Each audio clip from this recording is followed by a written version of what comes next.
degmada koob iyo soddonka May oo ka mid ah degmooyinka caasimada dalka Hargeysa waxaa saaka aroortii hore ka bilaabmay howlgalka munaasabadda 18 May ee isugu jira ururinta qaranka lagu caawinayo dadka abaaruhu saameeyeen iyo dhirbeerista. howlgalka munaasabadda 18 May ee degmada koob iyo soddonka May waxaa hogaaminaya wasiirka diinta iyo awqaafta Sheekh Khaliil Cabdilaahi Axmed, gudoomiyaha gobolka Maroodijeex, xogayaha dowladda hoose Hargeysa, agaasimaha waaxda arrimaha bulshada ee dowladda hoose iyo gudoomiyaha degmada koob iyo soddonka May. waxaa kale oo halkaasi laga amba bixiyay kooxihii ka qayb qaadanayay hawsha qaran ururinta dadka abaaruhu saameeyeen, kuwaasi oo loo qaybiyay xaafadaha ay ka kooban tahay degmada koob iyo soddonka May. Khadar Cabdilaahi Jaamac, gudoomiyaha degmada koob iyo soddonka May oo go'aanintii halkaasi ka hadlay, ayaa ka warramay sida ay degmahan ugu diyaar garoobeen munaasabadda 18 May. guud ahaan shacabweynaha reer Somaliland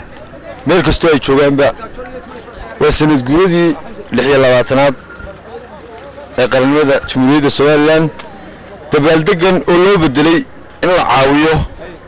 dadka reer Somaliland ee abaaruhu ku dhaceen oo qaadaan loo ururiyo oo maanta ay socoto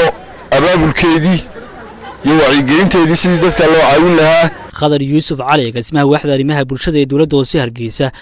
علي حسن عوالي xogayaha dowladda hoose Hargeysa iyo gudoomiyaha gobolka Maroodijeex Cabdilaahi Jibriil Gaaxnuug Buraale oo iyaguna halkaasi ka hadlay shacabka reer Somaliland ku hambaliyay xuska munaasabadda 18 May, waxaana shacabka ugu baaqeen inay ka qayb qaataan dadaalka lagu jiro ka soo kabashada abaaraha iyo taakulaynta dadka abaaruhu saameeyeen.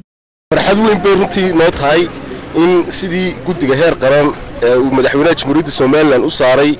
in ay qabanqaabiso munaasabadda 18 May oo sanadkan loo xusayo ama loogu dabaaldegayo sidii runtii loo caawin lahaa dadkeena tabaaloobay ee abaaruhu wax runtii sida ugu soo dogan lahayn. halkan maanta aynu joognaa runtii waa 18 May, waaxda 18 May. waa halkaasaan howlwadeenadii qaadaan ururinta oo u taagan halkan inay degmadii 18 May ka soo ururiyaan qaadaankii loo ururinayay dadkeena tabaalaysan, iyadoo aynu xuskii maalintan aynu xusi jirnay inuu bedelay in aynu dhinacna ka muujino dhinacna aynu ka ururno dadkeena tabaalaysan qaadhaanka. waa maalin qiimo badan runtii, waa koob iyo wax weeyaan waa 18 May, waa maalin inagu suntan oo qiimo badan inagu taagan. baaldega la garab wado in la caawiyo ummadeennii oo aynu ururino dhaqaale fara badan, isla markaana aynu ku bixino waxyaabaha dabiiciga ah ee abaaruhu ay nagaga tageen, sida xoolo loo iibiyo dadkii oo arigii dib loo abuuro dadkii arigu ka baxay, sida baliyo, sida riigag, sida maxaan ku yiraahdaa dhaamis ama ceelal la qodo oo dhaadheer. taasi kadib wasiirka diinta iyo awqaafta Somaliland Sheekh Khaliil Cabdilaahi Axmed way weheliyeen xogayaha dowladda hoose Hargeysa ee agaasimaha waaxda arrimaha bulshada, waxay howlgal dhirbeerista ka bilaabeen xaafadda Sheekh Cumar ee degmada koob iyo soddonka May ee magaalada Hargeysa. dhirtaasi oo ay ku deeqday wasaaradda deegaanka iyo horumarinta reer miyiga Somaliland. agaasimaha waaxda arrimaha bulshada ee dowladda hoose Hargeysa Khadar Yuusuf Cali iyo xogayaha dowladda hoose Hargeysa Cali Xasan Cawaale ayaa ka warramay tirada dhirta lagu beeriyay degmada koob iyo soddonka May munaasabadda 18 May awgeed, iyagoo dadka ugu baaqay in ay daryeelaan. waa arkaysan halkan waxaa ka socotaa dhir beeristii ama qurxintii bilada ama howlgalkii loogu talagalay ee looga faa'iideysanay maanta xuskan 18 May waxyaalihii aan u bedelanay ayay ka mid tahay dhir beeristu. farxad weyn bay runtii maanta noo tahay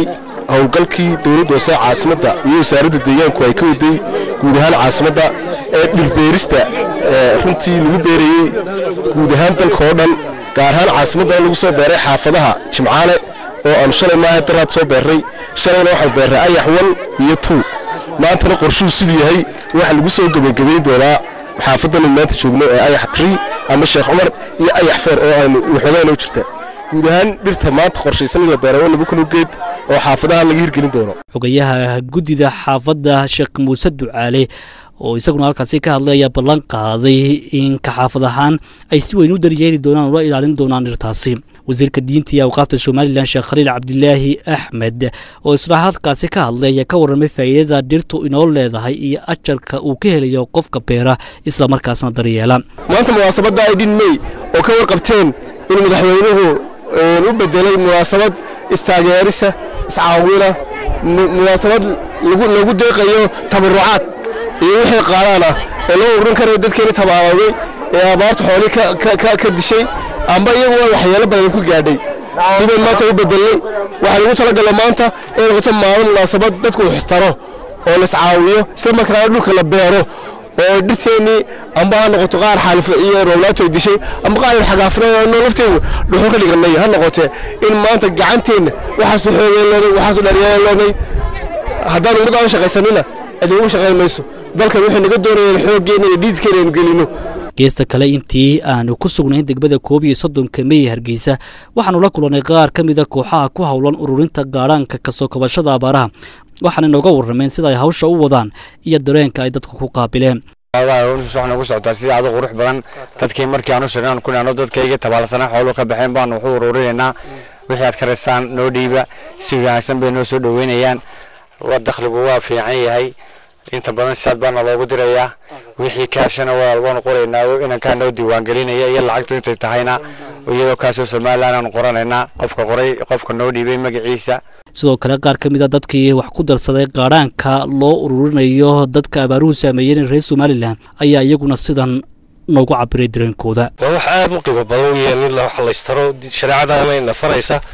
marka wixii tari karo aan tareynaa wixii wax tarayana waxaan ku wacyigelinaynaa in ay waxay taraan ay tahay waxa ka horeeyo oo waxa ay la baxaan maanta Cabdi Casiis Ciidin Cilmiye Sanatar Maxamed Maxamuud telefishinka qaranka magaalada Hargeysa.